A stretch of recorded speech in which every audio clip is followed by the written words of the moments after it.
Hello viewers, আশা করি তোমরা সবাই ভালো আছো আর আমিও ভালো আছি। তো আমাদের গুয়াহাটি ট্রিপের 3 নম্বর পর্যায়ে চলে এসেছি। তো আমরা এখন রেডি হয়ে চলেছি বালাজি মন্দিরের উদ্দেশ্যে। তো আমরা এখন গাড়ির উদ্দেশ্যে সামনের দিকে রওনা দিচ্ছি। তো আমাদের গাড়ির যে রাস্তাটা একদমই কাছে, কারণ এখান থেকে খুব সহজে গাড়ি পাওয়া যায়। তো এখন আমরা এসে পড়েছি বালাজি মন্দিরে। তো দেখো চারপাশের পরিবেশটা খুব সুন্দর, একদম নিট অ্যান্ড ক্লিন। তো আমরা এখন ভিতরের দিকে ঢুকছি, কারণ ভিতরে মোবাইল অ্যালাউ না। তো আমরা আগে থেকেই সবটা জেনে নিয়েছি। তো দেখো তোমাদেরকে বাইরের ভিউটাই দেখাতে পারবো, ভিতরের ভিউটা দেখাতে পারবো না। তো বাইরে দেখো কি সুন্দর খোলা একটা মাঠ। তো আশপাশের পরিবেশটা এত ভালো লেগেছে আমার, মানে বলে বোঝার নেই।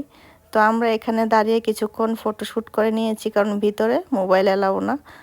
তো দেখো চারপাশের পরিবেশটা কি সুন্দর, খুব পরিষ্কার পরিচ্ছন্ন পরিবেশ। এই যে দেখো বাইরে থেকে দেখাচ্ছে একটা দেবীর মূর্তি।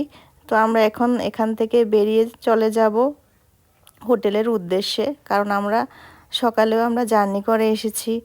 তো এখন আমরা বেশিক্ষণ এখানে লেট করব না, এখান থেকে বেরিয়ে পড়ব। তো ওই দিনকার ওয়েদারটাও খুব ভালো ছিল। এই যে দেখো আকাশটা কি সুন্দর।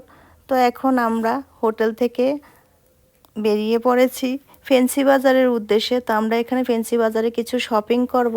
তো দাদা, বৌদি, আমি, আমার মেয়ে এবং ভাইয়ের মেয়ে সবাই মিলে আমরা বেরিয়ে পড়েছি শপিংয়ের উদ্দেশ্যে, কারণ ফেন্সি বাজারে সব কিছুই সস্তা পাওয়া যায়। তো আমরা যা পেরেছি কিনে নিয়েছি অনেক কিছু।